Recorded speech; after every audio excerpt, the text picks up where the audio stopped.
रह जानी बबुनी तू एतना गुमान में मार दे मुसन हम तोहरा दुकान में ना भगला तोहरा दुकान। अरे रह जानी बबुनी तू एतना गुमान में मार दे मुसन हम तोहरा दुकान में जाता जाती न सोई मेरे होई डेंजर जातिया।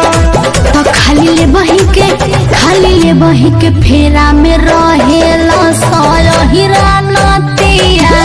खाली ले बही के फेरा में रहेला साया हीरा नतिया। साया हीरा नतिया। खाली ले बही के फेरा में, खाली ले बही के फेरा में हीरा नतिया।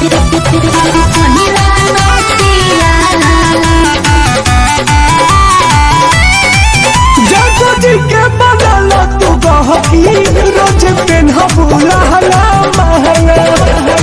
बानी कुंवर लुट ले बजवानी ना मानब तोहर कहना। बुझला मानब तोहर कहना।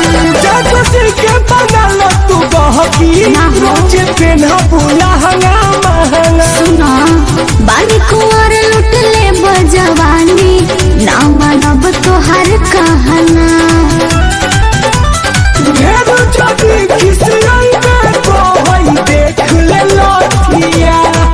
खाली ले बही के फेरा में रहेला साया हीरा नतिया। खाली ले बही के फेरा में रहेला साया हीरा नतिया। खाली ले बही के फेरा में, खाली ले बही के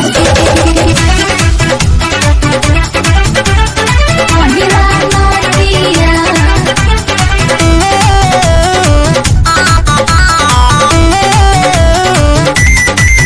छूट जाई हो उठल करे जा जब धरी मनी सवाबा हो।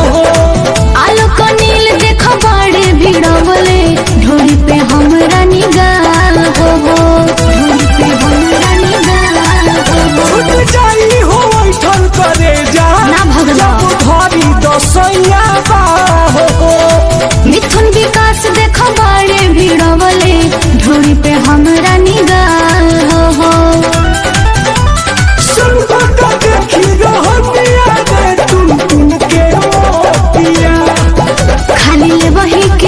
खाली ले बही के फेरा में रहेला साया हीरा नतिया। खाली ले बही के फेरा में रहेला साया हीरा नतिया।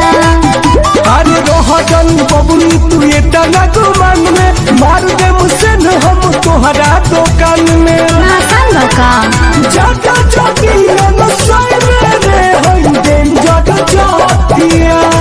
तो खाली ले बही के फेरा में